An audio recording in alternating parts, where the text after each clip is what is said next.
بسم اللہ الرحمن الرحیم هذا ما رواه الامام ابو جعفر الطحاوی رحمہ اللہ فی ذکر بیان اعتقاد اہل سنت والجماعہ علی مذہب فقہاء الملہ ابی حنیفۃ النعمان بن ثابت الکوفی و ابی یوسف یعقوب بن ابراہیم الانصاری و ابی عبداللہ محمد بن الحسن الشیبانی رضوان اللہ علیہم اجمعین وما یعتقدون من اصول الدین ویدینون بہ لرب العالمین۔ یہ اہل سنت والجماعت کے عقائد کا بیان ہے جسے امام ابو جعفر طحاوی رحمہ اللہ نے فقہائے ملت امام اعظم ابو حنیفہ نعمان بن ثابت، امام ابو یوسف یعقوب بن ابراہیم انصاری، امام ابو عبداللہ محمد بن حسن الشیبانی رحمہم اللہ تعالیٰ کے طریق پر ذکر کیا ہے، یعنی جس طرح ان حضرات کے عقائد تھے ائمہ ثلاثہ کے، وہی امام ابو جعفر طحاوی رحمہ اللہ نے نقل فرمائے ہیں۔ وما یعتقدون من اصول الدین ویدینون بہ لرب العالمین۔ فقہائے ملت نے اصول دین کے طور پر ان کو لیا ہے اور بطور دین اور ایمان رب العالمین پر ان عقائد کو لیا ہے۔ تو حضرت امام ابو جعفر طحاوی رحمہ اللہ عقیدہ طحاویہ کو نقل کرتے ہیں اور بنیادی طور پر شروع میں اس کا تذکرہ کر دیا ہے کہ امام اعظم ابو حنیفہ نعمان بن ثابت، امام ابو یوسف یعقوب بن ابراہیم اور امام ابو عبداللہ محمد بن حسن شیبانی رحمہ اللہ، ان کے یہ عقائد ہیں۔ تو اب کسی کو الجھن نہیں رہنی چاہیے کہ احناف کے عقائد کیا ہیں یا احناف کی عقائد میں کتب نہیں ہیں، یہ الجھن دور ہو جانی چاہیے۔ یہاں ایک بات میں عرض کرنا چاہتا ہوں کہ عام طور پر یہ کہہ دیا جاتا ہے کہ دیکھیں حضرت امام ابو جعفر طحاوی کی کتاب ہے اور وہ خود اپنے لیے لکھتے ہیں الامام ابو جعفر، اپنے آپ کو امام لکھ رہے ہیں۔ عام طور پر یہ الجھن آتی ہے اور بعض لوگ الجھن پیدا کر دیتے ہیں۔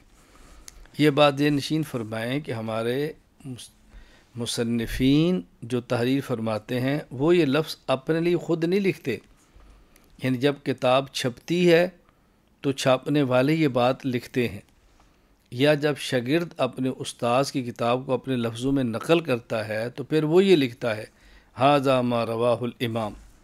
میں اس کی 2-3 مثالیں پیش کرتا ہوں تاکہ یہ بالکل الجھن ختم ہو جائے۔ آپ خود دیکھیں الفقہ الاکبر کے شروع میں امام حماد نے حضرت امام اعظم ابو حنیفہ رحمہ اللہ تعالیٰ کا تذکرہ بھی اسی طرح فرمایا ہے۔ کنز الدقائق علامہ ابو البرکات عبداللہ بن احمد النصفی الحنفی رحمہ اللہ، وفات 710 ہجری کا، ابتدائیہ یوں ہے: قال مولانا الحبر النحریر صاحب البیان والبنان فی تقریر والتحریر کاشف المشکلات والمعضلات مبین الکنایات والارشادات منبع العلا علم الہدى افضل الوراء حافظ الحق والملت والدین شمس الاسلام والمسلمین وارث لعلوم الانبیاء والمرسلین ابو البرکات عبداللہ بن احمد بن محمد النصفی۔ اب ظاہر ہے سارے القاب حضرت ابو البرکات عبداللہ بن احمد النصفی اپنے لیے خود نہیں لکھ رہے، یہ ان کے شاگرد ان الفاظ کو لکھ رہے ہیں۔ اسی طرح کتاب جامع العلوم والحکم امام زین الدین عبد الرحمن بن احمد بن رجب الحنبلی رحمہ اللہ تعالی، وفات 795۔ اس کتاب کے ابتدائیہ یوں ہے: قال الشیخ الامام العالم الاوحد شرف الاسلام مفتی الانام بقیت السلف الکرام الشیخ زین الدین عبد الرحمن بن شیخ العلامہ شہاب الدین احمد بن شیخ الامام رجب البغدادی فصح اللہ فی مدتہ ونفع بہ وامتع المسلمین بطول بقائہ بمنہ وکرمہ۔ اب ظاہر ہے شیخ ابن رجب خود تو اپنے نہیں لکھ رہے نا، یہ تو بعد والے ان کے لیے ان چیزوں کو تحریر فرما رہے ہیں۔ اسی طرح کتاب الاتقان فی علوم القرآن علامہ جلال الدین عبد الرحمن بن ابوبکر السیوطی رحمہ اللہ تعالی، وفات 991 ہجری۔ اب دیکھیں اس کتاب کے ابتدائیہ یوں ہے: قال الشیخ الامام العالم العلامۃ الحبر البحر الفہامہ المحقق المدقق الحجۃ الحافظ المجتہد شیخ الاسلام والمسلمین وارث علوم سید المرسلین جلال الدین اوحد المجتہدین ابو الفاضل عبد الرحمن بن سیدنا الشیخ المرحوم کمال الدین عالم المسلمین ابو المناقب السیوطی شافعی رحمہ اللہ تعالی۔ تو میں نے یہ آپ کی خدمت میں 4 مثالیں پیش کی ہیں یہ بتانے کے لیے کہ یہ ہمارے اکابرین کا طرز ہے کہ وہ خود تحریر نہیں فرماتے، بعد میں اس کتاب کو نقل کرنے والے یا اس کتاب کو چھاپنے والے یا ان کے تلامذہ میں سے کوئی شاگرد وہ یہ الفاظ بڑھا دیتے ہیں۔ قال الامام وبہ قال الامامان المذکوران نقول فی توحید اللہ معتقدین بتوفیق اللہ تعالی۔ حضرت امام اعظم ابو حنیفہ، حضرت امام ابو یوسف اور امام محمد یہ تینوں حضرات فرماتے ہیں، اللہ تعالیٰ کی توحید کے بارے میں اپنا عقیدہ اللہ کی توفیق کے ساتھ بیان کرتے ہیں اور یوں فرماتے ہیں: ان اللہ تعالی واحد لا شریک لہ۔ عقیدہ نمبر 1: ان اللہ تعالی واحد لا شریک لہ، بے شک اللہ تعالیٰ ایک ہے، اس کا کوئی شریک نہیں۔ اللہ تعالیٰ کی توحید کو بیان کیا۔ توحید کی اقسام کتنی ہیں؟ مختلف حضرات نے مختلف اقسام نقل فرمائی ہیں۔ نمبر 1: امام ابو عبداللہ عبید اللہ بن محمد بن بکہ، امام ابو عبداللہ عبید اللہ بن محمد بن بطہ العکبری الحنبلی رحمہ اللہ تعالی، وفات 387 ہجری۔ الابانہ لابن بطہ الکتاب الثالث، اس میں فرماتے ہیں: ان اصل الایمان باللہ الذی یجب علی الخلق اعتقادہ فی اثبات الایمان بہ ثلاثۃ اشیاء، احدها ان یعتقد العبد النیۃ لیکون بذلک مباینا لمذہب اہل التعطیل الذین لا یثبتون صانعا، والثانی ان یعتقد وحدانیتہ لیکون مباینا بذلک مذاہب اہل الشرک الذین اقروا بالصانع واشرکوا معہ فی العبادۃ غیرہ، والثالث ان یعتقدہ موصوفا بالصفات التی لا یجوز الا ان یکون موصوفا بها من العلم والقدرۃ والحکمت وسائر ما وصف به نفسہ فی کتابی۔ یعنی خلاصہ یہ ہے کہ اللہ تعالیٰ پر ایمان لانے کے لیے بنیادی طور پر 3 چیزیں ایسی ہیں جن پر بندوں کا پختہ یقین ہونا ضروری ہے۔ گویا ان نے توحید کی 3 اقسام بیان فرمائی ہیں۔ نمبر 1 انیت، نمبر 2 وحدانیت، نمبر 3 اعتقاد موصوف بالصفات۔ نمبر 1 انیت یعنی اللہ تعالیٰ کے موجود ہونے کا عقیدہ رکھنا۔ نمبر 2 وحدانیت، اللہ تعالیٰ کے ایک ہونے کا عقیدہ رکھنا۔ نمبر 3 اعتقاد بالصفات، یعنی اللہ تعالیٰ کے لیے ان صفات کے ساتھ متصف ہونے کا عقیدہ رکھنا کہ جو اللہ کے ساتھ خاص ہیں اور اللہ کے غیر کے لیے ممکن نہیں۔ نمبر 2 علامہ محمد بن عبد الکریم بن ابو بکر احمد الشہرستانی رحمہ اللہ تعالی، وفات 548 ہجری، الملل والنحل میں فرماتے ہیں: ان اللہ تعالی واحد فی ذاتہ لا قسیم لہ، وواحد فی صفات الازلیۃ لا نظیر لہ، وواحد فی افعالہ لا شریک لہ۔ یہ توحید کی 3 قسم ہیں۔ نمبر 1 توحید فی الذات، یعنی اللہ کا کوئی جز نہیں، تقسیم نہیں ہوتے۔ نمبر 3 توحید فی الصفات، یعنی صفات ازلیہ کے ساتھ اللہ متصف ہے، اس میں کوئی اللہ کا ہم مثل نہیں، کوئی اللہ جیسا نہیں۔ نمبر 3 توحید فی الافعال، یعنی اللہ تعالیٰ افعال میں بھی یکتا ہیں، کوئی ان کا شریک نہیں۔ تو توحید کی 3 قسمیں بیان فرمائیں۔ نمبر 1 اللہ تعالیٰ واحد فی الذات ہے، اللہ تعالیٰ واحد فی الصفات ہے، اللہ تعالیٰ واحد فی الافعال ہے۔ نمبر 3 بعض لوگوں نے توحید کی 3 قسمیں اور بیان کی ہیں اور اس کی نسبت علامہ تقی الدین احمد بن عبد الحلیم ابن تیمیہ الحرانی الحنبلی رحمہ اللہ وفات 728 ہجری کی طرف کی ہے۔ نمبر 1 توحید فی الربوبیت، نمبر 3 توحید فی الالوہیت، نمبر 3 توحید فی الصفات۔ توحید فی الربوبیت کا معنی کہ سارے جہان کو پالنے والا تنہا اللہ ہے۔ توحید فی الالوہیت کا معنی کہ عبادت کے لائق صرف اللہ ہے۔ توحید فی الصفات کا معنی کہ اللہ تعالیٰ اپنی صفات میں واحد اور اکیلا اور یکتا ہے، قادر مطلق ہے، کوئی اللہ کی صفات میں شریک نہیں۔ نمبر 4 حضرت شاہ ولی اللہ احمد بن عبد الرحیم محدث دہلوی رحمہ اللہ وفات 1176 ہجری حجت اللہ البالغہ میں ارشاد فرماتے ہیں وَعْلَمْ أَنَّ لِلتَّوْحِيدِ 4 مراتب احداها حصر وجوب الوجود فيه تعالى فلا يكون غيره واجبا، والثانية حصر خلق العرش والسماوات والأرض وسائر الجواهر فيه تعالى، وهاتان المرتبتان لم تبحث الكتب الإلهية عنهما ولم يخالف فيهما مشرك العرب ولا اليهود ولا النصارى، بل القرآن العظيم الناص على أنهما من المقدمات المسلمة عندهم، والثالثة حصر تدبیر السماوات والارض وما بینہما فیہ تعالی، والرابع انہ لا یستحق غیرہ العبادہ۔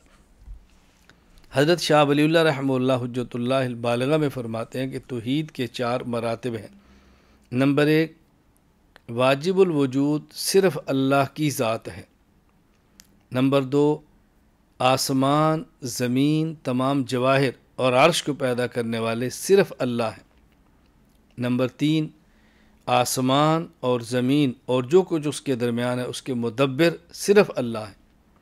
نمبر 4 عبادت کا مستحق صرف اللہ ہے۔ نمبر 5 شیخ عبد الغنی بن طالب الغنیمی المیدانی الحنفی رحمہ اللہ وفات 1298 ہجری شرح العقیدۃ الطحاویہ میں تحریر فرماتے ہیں والوحدانیۃ صفۃ سلبیۃ تقال علی 3 انواع، الاول الوحدۃ فی الذات والمراد بها انتفاء الکثرت عن ذاتہ تعالی بمعنى عدم قبولها الانقسام، والثانی الوحدۃ فی الصفات والمراد بها انتفاء النظیر له تعالی فی کل صفت من صفاته فیمتنع ان یکون له تعالی علوم وقدرات متکثرہ بحسب المعلومات والمقدورات، بل علمه تعالی واحد ومعلوماته کثیرہ وقدرته واحدہ ومقدوراته کثیرہ وعلى هذا جميع الصفات۔ والثالث الوحدۃ فی الافعال والمراد بها انفراده تعالی باختراع جميع الکائنات عموما وامتناع اسناد التاثیر لغیر تعالی فی شیء من الممکنات اصلا۔ یہ فرماتے ہیں کہ وحدت ایک ہونا یہ صفت سلبی ہے جس کی 3 قسمیں ہیں۔ نمبر 1 وحدت فی الذات، اس کا مطلب یہ ہے کہ اللہ تعالیٰ کثرت سے پاک ہے اور تقسیم نہیں ہوتے۔ نمبر 2 وحدت فی الصفات، اس کا معنی کہ اللہ جیسی صفات کسی کے لیے ناممکن ہے، ہو نہیں سکتی۔ نمبر 3 وحدت فی الافعال، اس کا معنی کہ اللہ تعالیٰ کائنات کو پیدا کرنے میں یکتا ہے اور ممکن میں سے کوئی اس میں اس کا شریک نہیں ہے۔ تو انہوں نے وحدت بھی 3 قسمیں بیان فرمائی، وحدت فی الذات، وحدت فی الصفات اور وحدت فی الافعال۔ اچھا تھوڑا سا معمولی سا تعبیر کا فرق ہے، یعنی علامہ محمد بن عبد الکریم شیرستانی رحمہ اللہ نے بھی یہی 3 قسمیں بیان فرمائی ہیں۔ طرز کیا اختیار کی ہے؟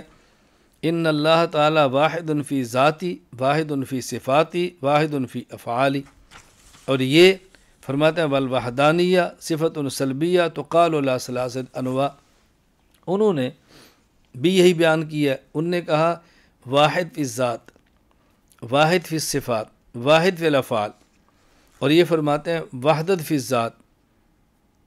تعبیر کا اختلاف ہے، مقصد دونوں کا ایک ہے کہ اللہ تعالیٰ ذات میں یکتا ہے، تقسیم نہیں ہوتے، صفات میں یکتا ہے، ان جیسی صفات ممکن نہیں، افعال میں یکتا ہے، کائنات کو پیدا کرنے میں تنہا ہے، کوئی ان کا شریک نہیں ہے۔ نمبر 6 رئیس المناظرین حجت اللہ فی الارض حضرت مولانا محمد امین صفدر اکاڑوی نور اللہ مرقدہ وفات 1421 ہجری۔ حضرت فرماتے ایک صوفیات کے ہاں توحید کی 3 قسمیں ہیں۔ نمبر 1 توحید ایمانی، نمبر 2 توحید اخلاصی، نمبر 3 توحید شہودی۔ توحید ایمانی اس کا معنی کہ اللہ عبادت کے لائق ایک اللہ ہے، جس کو یہ حاصل نہ ہو مسلمان نہیں ہوتا۔ توحید اخلاصی تمام اعمال ایک اللہ کے لیے ہیں، کسی کے لیے نہ ہو، جس کو یہ حاصل نہ ہو وہ مخلص نہیں ہوتا، توحید خواص سے محروم رہتا ہے لیکن مسلمان ہوتا ہے، ریا کا مرتکب ہوتا ہے۔ نمبر 3 توحید شہودی، اس نظریے کے ساتھ کہ اللہ تعالیٰ مجھے دیکھ رہے ہیں، تجلیات باری کا مشاہدہ ہوتا ہے اور وہ اللہ کے علاوہ کچھ ان کو نظر نہیں آتا، تو جس کو یہ مقام نہ ملے وہ توحید شہودی سے محروم ہے، مقام مشاہدہ سے محروم ہے۔ مومن بھی ہے، صالح بھی ہے، فاسق نہیں ہے، ایک مقام ہے مقام مشاہدہ، وہ جس سے محروم ہو جاتا ہے۔ ہم نے ان سب تعریفات کو دیکھتے ہوئے جو توحید کی تقسیم کی ہے وہ 3 قسمیں بیان کی ہیں۔ نمبر 1 توحید فی ذات، نمبر 2 توحید فی صفات، نمبر 3 توحید فی الاسماء۔ اللہ تعالیٰ اپنی ذات میں یکتا ہے، اللہ تعالیٰ اپنی صفات میں یکتا ہے، صفات محکمات، متشابہات، ذاتیہ، فعلیہ، متشابہات من کل الوجوہ، متشابہات من بعض الوجوہ، ہر اعتبار سے اللہ کی ذات اکیلی ہے۔ اسی طرح اللہ تعالیٰ اسماء کے اندر بھی اکیلے ہیں، نہ اللہ کی ذات میں کوئی شریک ہے، نہ اللہ کی صفات میں کوئی شریک ہے، صفات خاصہ، اور نہ اللہ تعالیٰ کے اسماء میں کوئی شریک ہے۔ وہ اسماء جو اللہ کی ذات خاص ہیں، کسی اور کے لیے استعمال کرنے جائز نہیں، وہ اللہ ہی کے ساتھ خاص ہے۔ عقیدہ نمبر 2 ولا شیء مثلہ، کوئی چیز بھی اللہ کے مثل نہیں۔ یہاں 2 اشکال سمجھیں۔ ایک اشکال یہ کہ قرآن کریم سورۃ النحل آیت نمبر 74 فلا تضربوا للہ الامثال، اللہ کے لیے مثالیں بیان مت کرو، جبکہ سورۃ النور آیت نمبر 35 اللہ نور السماوات والارض مثل نورہ کمشکات فیہا مصباح، اللہ تعالیٰ کے نور کی مثال بیان کی گئی ہے۔ ادھر اللہ منع فرماتے ہیں، ادھر خود مثال بیان فرماتے ہیں۔ دوسرا اشکال، اللہ اہل سنت والجماعت کا عقیدہ ہے جو قرآن کریم کے اندر لیس کمثلہ شیء، کوئی اللہ کا مثل نہیں، اور پھر یہاں سورۃ النور میں اللہ کے نور کی مثال بیان کی گئی ہے۔ اگر اس سے ایسا مثل نہیں ہے تو پھر مثال بیان کیسے کر دی؟ دونوں کے جواب ذہن نشین فرما لیں۔ یہ جو قرآن کریم سورۃ النحل کے اندر ہے فلا تضربوا للہ الامثال، اس کا معنی ہے کہ اللہ تعالیٰ کے لیے گھٹیا قسم کی مثالیں بیان نہ کرو جو اللہ کی شان کے لائق نہیں۔ جیسے مشرکین کہتے ما نعبدہم الا لیقربونا الی اللہ زلفیٰ، کہ جس طرح بڑے تک پہنچنے کے لیے چھوٹا واسطہ ہوتا ہے، ہم اس طرح اللہ تک پہنچنے کے لیے ان معبودان کی عبادت کرتے ہیں تاکہ اللہ تک پہنچ جائے۔ یہ گھٹیا سی مثال ہے۔ بتوں کی پوجا کیوں کرتے ہو؟ کہتے ہیں مقصود اللہ تک پہنچنے، اللہ کے پیارے ہیں، ہم ان کو راضی کریں گے تو اللہ راضی ہو جائے گا، اور اس کا طریقہ عبادت ہے۔ تو یہ مثال کیا دیں گے؟ جس طرح دنیا میں بڑے تک پہنچنے کے لیے اس بڑے کے چھوٹے کو خوش کرتے ہیں تو بڑے تک رسائی آسان ہوتی ہے۔ فرمایا یہ گھٹیا مثال ہے، یہ اللہ کے لیے مثالیں بیان نہ کرو، بات اچھی طرح سمجھو۔ اور یہاں یہ بات بھی ذہن نشین فرمائیں کہ جو اللہ کے بندے ہیں وہ اللہ کی بندگی سے خوش ہوتے ہیں، اپنی بندگی سے خوش نہیں ہوتے، وہ ناراض ہوتے ہیں۔ ان کی خوشی اس میں ہے کہ اللہ راضی ہو اور تم اللہ کی عبادت کرو۔ اور دوسری بات کہ ایک ہے اللہ کا مثل ہونا، ایک ہے سمجھانے کے لیے مثال بیان کرنا، 2 باتیں الگ ہیں۔ ہمارا نظریہ ہے لیس کمثلہ شیء، کوئی اللہ کی مثل نہیں، لیکن بات سمجھ نہیں آتی تو سمجھانے کے لیے کہ مثال دی جاتی ہے، تو سمجھانے کے لیے مثال دینا الگ ہے، اور کسی کے مشابہ اور ہم مثل ہونا بالکل الگ ہے۔ عقیدہ نمبر 3 ولا شیء یعجزہ، کوئی چیز اسے عاجز کرنے والی نہیں ہے، یعنی اللہ تعالیٰ کے کام، اللہ تعالیٰ کے ارادے، اللہ تعالیٰ کے افعال میں کوئی رکاوٹ نہیں، جو وہ چاہتے ہیں وہ کرتے ہیں، وہ قادر ہیں۔ واللہ علی کل شیء قدیر، آل عمران آیت نمبر 29، وکان اللہ علی کل شیء مقتدرا، سورۃ الکاف آیت نمبر 45، وما کان اللہ یعجزہ من شیء فی السماوات ولا فی الارض انہ کان علیما قدیرا، سورۃ الفاطر آیت نمبر 44۔ اللہ کو کوئی نہیں روک سکتا، کوئی رکاوٹ نہیں۔ عقیدہ نمبر 4 ولا الہ غیرہ، اس کے علاوہ کوئی معبود نہیں۔ عبادت کے لائق صرف اللہ ہے، عبادت کے لائق صرف اللہ ہے۔ کیوں؟ معبود کے لیے جو صفات ہیں وہ اللہ کے علاوہ کسی کے اندر نہیں، وہ قدرت، وہ طاقت جو اللہ کو چاہیے کسی کے اندر نہیں، اس لیے عبادت کے لائق بھی کوئی نہیں۔ عقیدہ نمبر 5، قدیم بلا ابتدا دائم بلا انتہا، وہ ایسا قدیم ہے کہ بغیر ابتدا کے ہے، وہ ایسا دائم ہمیشہ رہنے والا ہے کہ بغیر انتہا کے ہے۔ اللہ اکبر۔ دیکھو اول اور آخر کی دو قسمیں ہیں، ایک ہے اول آخر حقیقی، ایک ہے اول آخر اضافی۔ اول آخر حقیقی اسے کہتے ہیں جس سے پہلے کوئی اور نہ آ سکتا ہو۔ اللہ اکبر۔ اول حقیقی اسے کہتے ہیں جس سے پہلے کوئی نہ آ سکتا ہو، اور آخر حقیقی جس کے بعد کوئی نہ آ سکتا ہو۔ اول اضافی جس سے پہلے کوئی آ سکتا ہو، آخر اضافی جس کے بعد کوئی آ سکتا ہو۔ اللہ تعالیٰ اول بھی حقیقی ہے کہ اللہ سے پہلے کوئی ہو ہی نہیں سکتا، اللہ آخر بھی حقیقی ہے کہ ایسا ممکن نہیں ہے کہ اللہ کو فنا مان کے اللہ کے بعد کسی اور کو مانے۔ هو الاول والآخر والظاہر والباطن وهو بكل شيء علیم، سورۃ الحدید آیت نمبر 3۔ اسی طرح رسول اکرم صلی اللہ علیہ وسلم کا ارشاد ہے، اللہم انت الاول فلیس قبلک شیء وانت الآخر فلیس بعدک شیء، اے اللہ آپ ایسے اول ہیں کہ آپ سے پہلے کچھ نہیں، اور آپ ایسے آخر ہیں کہ آپ کے بعد کچھ نہیں۔ یہ حدیث صحیح مسلم کتاب الذکر والدعاء باب ما یقول عند النوم کے اندر موجود ہے۔ عقیدہ نمبر 6، لا یفنا ولا یبید، اللہ تعالیٰ نہ فنا ہوں گے نہ ختم ہوں گے۔ فنا اور بید یہ متقارب ہم معنی لفظ ہیں، جو معنی فنا کا ہے وہی معنی بیت کا ہے، جو معنی بیت کا ہے وہ معنی فنا کا ہے۔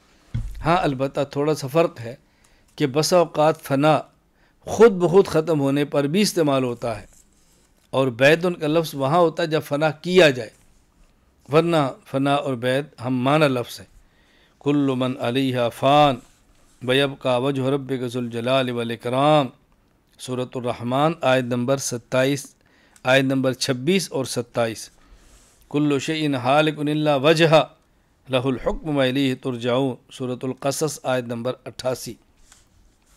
یا ایک سوال سمجھیں کہ اللہ تعالیٰ کی ذات فنا نہیں ہوگی، جبکہ 8 چیزیں اور بھی ایسی ہیں کہ جو فنا نہیں ہوں گی، عرش، کرسی، جنت، جہنم، عجب الذم، ریڑھ کی ہڈی، ارواح، لوح محفوظ اور قلم، یہ 8 چیزیں فنا نہیں ہوں گی۔ علامہ سیوطی رحمہ اللہ اس کا تفصیل سے تذکرہ بھی کیا ہے۔ تو ہمارا عقیدہ پھر کیسے درست ہوگا کہ اللہ کے علاوہ ہر چیز فنا ہو جائے گی؟ جواب ذہن نشین فرما لیں، فنا کی 2 قسمیں ہیں، ایک ہے فنا امکانی، ایک ہے فنا عملی۔ ایک ہے کسی کا فنا ہو سکنا اور ایک ہے فنا ہو جانا۔ اللہ کی ذات نہ فنا ہوگی نہ فنا ہو سکتی ہے، نہ فنا عملی نہ فنا امکانی، اور یہ 8 چیزیں فنا ہوں گی نہیں لیکن فنا ہو سکتی ہیں، تو ان میں فنا عملی نہیں فنا امکانی ہے۔ اللہ تعالیٰ فنا امکانی فنا عملی دونوں سے پاک ہے۔ عقیدہ نمبر 7، ولا یکون الا ما یرید، وہی کچھ ہوتا ہے جس کا اللہ تعالیٰ ارادہ فرماتے ہیں۔ سورہ یاسین آیت نمبر 82، انما امرہ اذا اراد شیئا ان یقول لہ کن فیکون۔ اللہ اکبر۔ اللہ کا تو معاملہ یہ ہے کہ جب وہ کن فرماتے ہیں، کسی چیز کا ارادہ فرمائیں، کن کہتے ہیں فیکون، وہ ہو جاتا ہے۔ اللہ کے ارادے کا نام وجود ہے، اللہ کے ارادے کے سامنے کوئی رکاوٹ نہیں۔ یہاں ایک سوال ذہن میں آئے گا کہ قرآن کی آیت کن فیکون سے معلوم ہوتا ہے کہ جب ارادہ فرما کے کن کہتے ہیں تو فوراً ہو جاتا ہے، حالانکہ ہم دیکھتے ہیں کہ فوراً نہیں ہوتا۔ مثلا اللہ تعالیٰ کسی کو اولاد دینے کا فیصلہ فرمائے تو اولاد تو فوراً نہیں ہوتی، 9 ماہ کے بعد بچہ پیدا ہوتا ہے۔ جب اللہ تعالیٰ گندم پیدا کرنے کا ارادہ فرماتے ہیں تو گندم تو 4 ماہ کے بعد ہوتی ہے، 5 ماہ لگ جاتے ہیں۔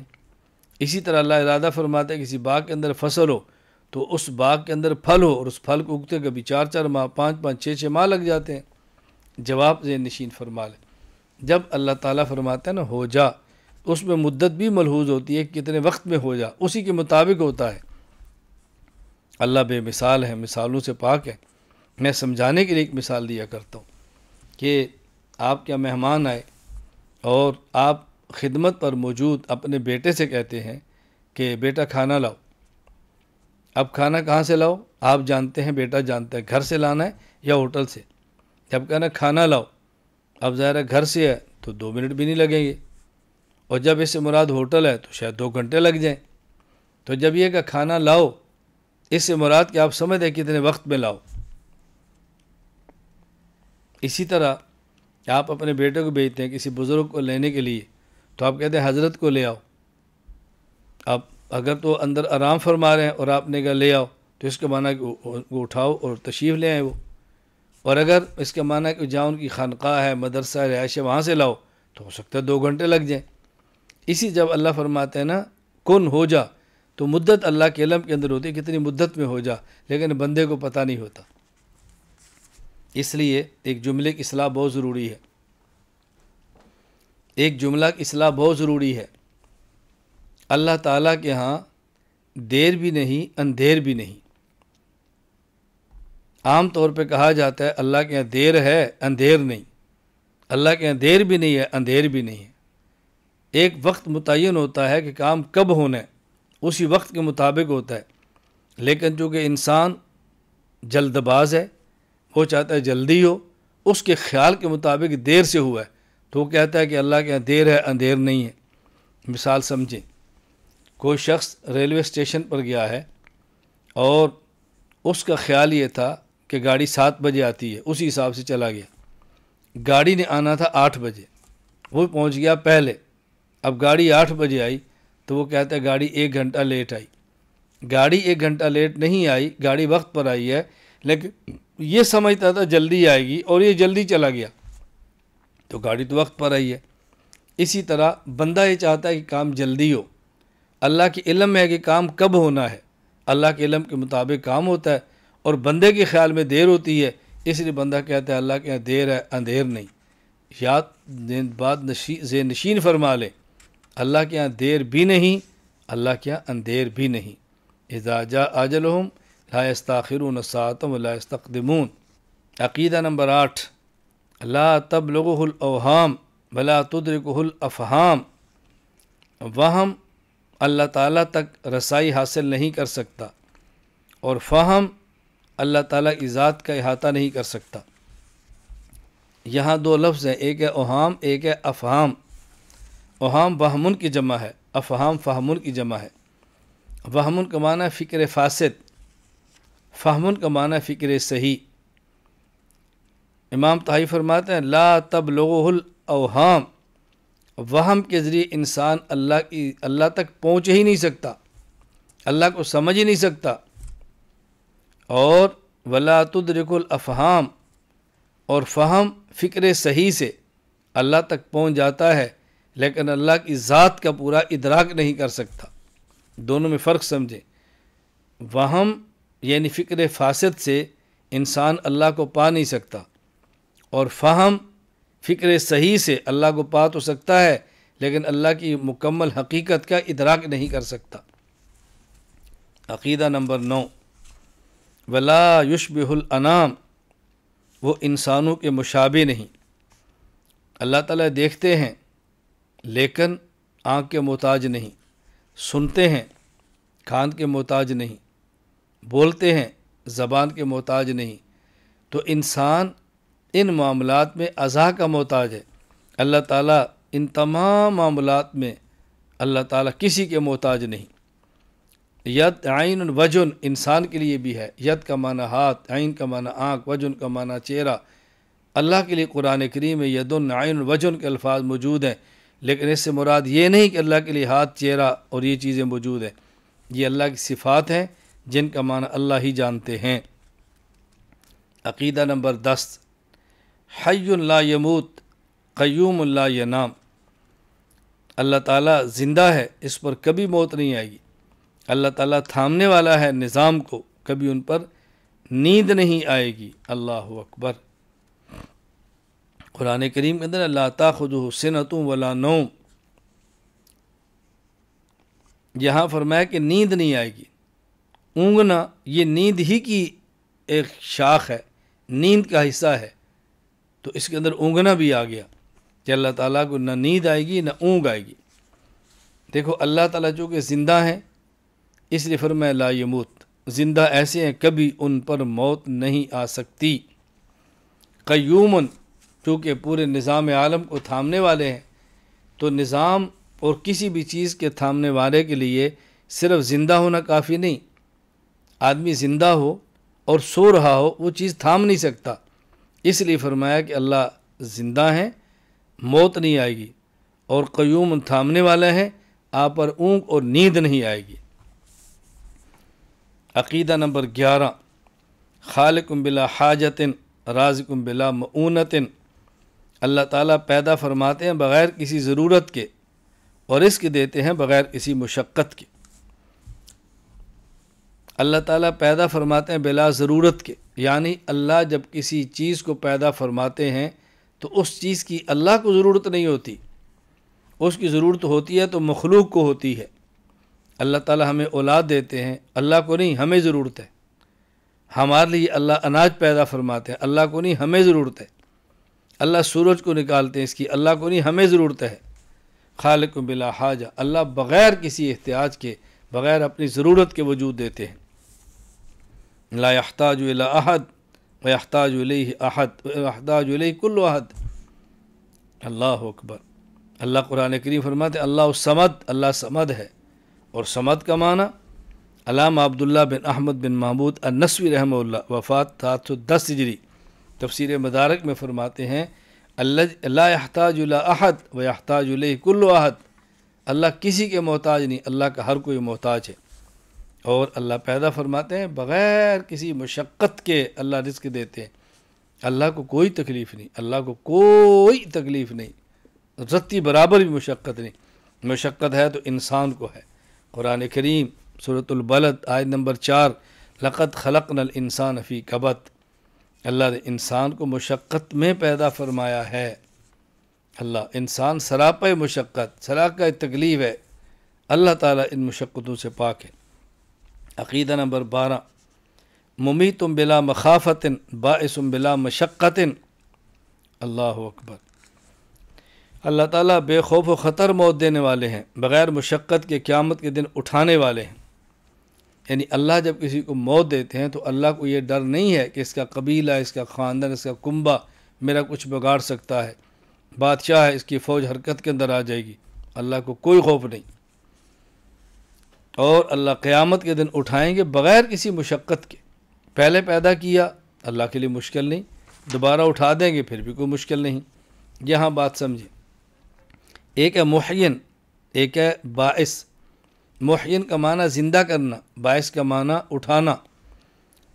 حضرت علامہ طحاوی رحمۃ اللہ علیہ نے فرمایا ممیتن، اب اس کے مقابلے میں آنا چاہیے محین، کہ اللہ موت دیتے ہیں اور پیدا کرتے ہیں، یوں نہیں فرمایا۔ فرمایا ممیتن باعثن، موت دیتے ہیں اور پھر اٹھانے والے ہیں۔ جب دنیا میں انسان کے اوپر موت آتی ہے تو انسان فوت ہو جاتا ہے، دنیا سے چلا گیا۔ اب قبر میں جا کر انسان کو حیات ملتی ہے، لیکن حیات مخفی ہوتی ہے، حیات محسوس نہیں ہوتی، وہ حیات نظر نہیں آتی۔ اللہ تعالیٰ قیامت کے دن پھر انسان کو میدان معاشر میں کھڑا کریں گے، ثم انکم یوم القیامۃ تبعثون، کھڑا کیا جائے گا۔ اللہ اکبر۔ اب کہیں قرآن کریم میں اللہ تعالیٰ محیی کا لفظ استعمال فرماتے ہیں کہ اللہ تعالیٰ زندہ کریں گے، یحیی زندہ کریں گے، اور کہیں باعث اللہ تعالیٰ کھڑا کریں گے۔ یہ دو طرح کے الفاظ کیوں آتے ہیں؟ جہاں قرآن کریم میں زندہ کرنے کا ذکر، اس کا معنی قبر میں حیات مخفی ہے، نظر نہ آنے والی، محسوس نہ ہونے والی۔ قیامت کو اللہ وہ حیات دیں گے جو ظاہری ہوگی، محسوس ہوگی، نظر آئے گی۔ اور کہیں لفظ باس آیا ہے کہ اٹھاتے ہیں، اس کا مطلب کہ قبر میں حیات ہے، نظر نہیں آ رہی، اور قیامت کو جب اللہ تعالیٰ دوبارہ حیات نہیں بلکہ جو حیات شدہ زندہ ہے اس کو کھڑا کر دیں گے۔ تو ایک ہے مردے کا زندہ ہونا، یہ الگ بات ہے، اور ایک ہے زندہ کو کھڑا کرنا، یہ الگ بات ہے۔ علامہ طحاوی رحمہ اللہ نے باعثن کا لفظ لایا بتانے کے لیے کہ قبر میں حیات موجود ہے لیکن مخفی ہے، محسوس نہیں ہوتی، نظر نہیں آتی۔ اللہ تعالیٰ ایسا قیامت کے دن کھڑا کریں گے، حیات نظر آئے گی اور محسوس ہوگی۔ اچھی طرح بات ذہن نشین فرما لیں۔ عقیدہ نمبر 13، ما زال بصفاته قدیما قبل خلقه لم یزدد بکونہم شیئا لم یکن قبل من صفاتی وکما کان بصفاتی ازلیا کذالک لا یزال علیہ ابدیا۔ مخلوق کو پیدا کرنے سے پہلے وہ ہمیشہ سے اپنی تمام تر صفات کے ساتھ قدیم ذات ہے۔ مخلوق کو پیدا کرنے کے بعد اس کی صفات میں کسی ایسی صفت کا اضافہ نہیں ہوا جو مخلوق کو پیدا کرنے سے پہلے اس کی ذات میں نہ تھی، اور جس طرح وہ اپنی صفات کے ساتھ ازلی ہے اسی طرح اپنی صفات کے ساتھ ابدی بھی ہے، یعنی جس طرح اللہ ہمیشہ سے ہے اسی طرح اللہ تعالیٰ ہمیشہ رہیں گے۔ یہاں بات سمجھائی کہ جب مخلوق کو پیدا نہیں کیا اللہ تب بھی خالق تھے، یہ نہیں کہ مخلوق پیدا ہوئی تو خالق بنے، صفت خلق اللہ کی پہلے سے تھی اور صفت خلق کا ظہور اب ہوا ہے، تو مخلوق کی پیدائش سے اللہ کی صفت میں کوئی اضافہ نہیں ہوتا، ورنہ تو یہ لازم آئے گا کہ اللہ تعالیٰ محتاج ہیں۔ اللہ اکبر۔ احتیاج کہ جب مخلوق پیدا ہوئی تو صفت خلق ملی، تو اللہ تو بے نیاز ہے، اللہ تو محتاج نہیں ہے، اللہ تو خالق ہے۔ تو یہ سمجھانا چاہ رہے ہیں کہ اللہ قدیم بھی ہے اور اللہ تعالیٰ ابدی بھی ہے، ہمیشہ سے ہیں، ہمیشہ رہیں گے۔ اللہ تعالیٰ کی صفات ازلی بھی ہیں، ابدی بھی ہیں، جس طرح اللہ ازلی اور ابدی ہے اللہ تعالیٰ کی صفات بھی ازلی اور ابدی ہے۔ عقیدہ نمبر 14، لیس منذ خلق الخلق استفاد اسم الخالق ولا بحداث البریہ استفاد اسم الباری۔ ایسا نہیں کہ جب مخلوق کو پیدا کیا تو اللہ کا نام خالق ہوا، اور ایسا نہیں کہ جب مخلوقات کو وجود دیا تو اللہ کا نام باری ہوا۔ جب اللہ تعالیٰ نے مخلوقات کو پیدا نہیں کیا وہ تب بھی خالق تھے، اور جب مخلوقات کو وجود نہیں بخشا وہ تب بھی باری تھے، یہ بتانا مقصود ہے۔ اللہ تعالیٰ بے مثال ہیں، لیس کمثلہ شیء ہیں، لیکن میں کس درد کے ساتھ یہ بات کروں اور کس درد سے سمجھاؤں کہ اللہ مثال سے پاک ہے، لیکن سمجھانے کے لیے ایک مثال دینی پڑتی ہے کہ جب اللہ تعالیٰ نے پیدا نہیں کیا تب بھی خالق تھے۔ اس کو اچھی طرح سمجھ لیں۔ یہ ایسے ہی ہے جس طرح ایک قرآن کے قاری صاحب ہیں، وہ قرآن پڑھ نہیں رہے، خاموش ہیں، پھر بھی قاری ہیں، لیکن جب قرآن کریم پڑھنا شروع کرتے ہیں اب بھی قاری ہیں۔ تو جب قرآن نہیں پڑھ رہے تھے تب بھی قاری، جب قرآن پڑھ رہے ہیں تب بھی قاری۔ تو یہ نہیں کہ جب تک پڑھنا شروع نہیں کیا تب تک قاری نہیں کہا، تلاوت شروع کی ہے تو تب قاری ہیں، تلاوت سے پہلے قاری نہیں تھے، نہ، پہلے بھی قاری ہیں۔ تو صفت قرات موجود ہے لیکن پڑھ نہیں رہے تو ظاہر نہیں ہو رہی، اور جب پڑھنا شروع کیا تو اب صفت قرات کا ظہور ہو گیا ہے۔ اسی طرح جب اللہ تعالیٰ نے مخلوق کو پیدا نہیں کیا تو تب بھی اللہ کی صفت خالق موجود ہے، جب مخلوق کو پیدا کیا تو پھر اللہ تعالیٰ کی صفت خلق کا ظہور ہوا ہے، تو صفت کا وجود الگ ہے اور صفت کا ظہور الگ ہے۔ عقیدہ نمبر 15، لہو مان الربوبیہ ولا مربوب ومان الخالق ولا مخلوق، لہو مان الربوبیت ولا مربوبہ ومان الخالق ولا مخلوق۔ اللہ اکبر۔ اللہ تعالیٰ کی صفت ربوبیت پالنے والی اس وقت بھی تھی جب کوئی پلنے والا نہ تھا، اور صفت خالقیت اس وقت بھی تھی جب مخلوق نہیں تھی۔ صفت رب ازل سے ہے، صفت خالق ازل سے ہے۔ اللہ اکبر۔ عقیدہ نمبر 16، وکما انہ محیی الموتى بعدما احیا استحق اسم هذا الاسم قبل احیائہم کذالک استحق اسم الخالق قبل انشائہم۔ یہاں اس کا مستقل عقیدہ سمجھ لیں یا سمجھانے کے لیے ایک مثال دے لیں۔ حضرت امام طحاوی رحمہ اللہ فرماتے ہیں جس طرح اللہ تعالیٰ نے قیامت کے دن موتا کو پیدا کرنا ہے تو محیی ہوں گے، اور اسی طرح جب ابھی تک اموات کو پیدا نہیں کیا تو اب بھی محیی ہیں، یعنی محیی ہونے کی صفت اللہ کی ازلی ہے اور اس کا ظہور قیامت کو ہوگا۔ فرمایا اسی طرح جب مخلوق کو پیدا نہیں کیا تب بھی خالق تھے، اور ظہور کب ہوگا؟ جب مخلوق کو پیدا فرمائیں گے، مخلوق کو پیدا کرتے ہیں، تو اللہ تعالیٰ کی صفت محیی الاموات ازل سے ہے، اس کا ظہور قیامت کو ہوگا۔ خالق ازل سے ہیں، اس صفت کا ظہور ہوتا رہتا ہے۔ عقیدہ نمبر 17 ذالک بأنہ علی کل شیء قدیر وکل شیء الیہ فقیر وکل امر علیہ یسیر لا یحتاج الی شیء لیس کمثلہ شیء وہو السمیع البصیر۔ یہ سب کام کیوں ہے؟ یہ مستقل عقیدہ سمجھ لیں، یہ گزشتہ عقیدے کی دلیل سمجھ لیں، اس لیے کہ اللہ تعالیٰ ہر چیز پر قادر ہے، ہر چیز اللہ کی محتاج ہے، ہر معاملہ اللہ کے لیے آسان ہے، اللہ دنیا میں کسی کا محتاج نہیں۔ لیس کمثلہ شیء وہو السمیع البصیر۔ اس لیے اللہ تعالیٰ خالق ازل سے ہیں، اللہ تعالیٰ باری ازل سے ہیں، محیی الموتى ازل سے ہیں، رازق اور عالم ازل سے ہیں۔ اللہ تعالیٰ اپنی صفات کے ساتھ متصف ہونے میں کسی کے بھی محتاج نہیں ہیں۔ اللہ اکبر، کسی کے بھی محتاج نہیں، اللہ تعالیٰ بے نیاز ذات ہے۔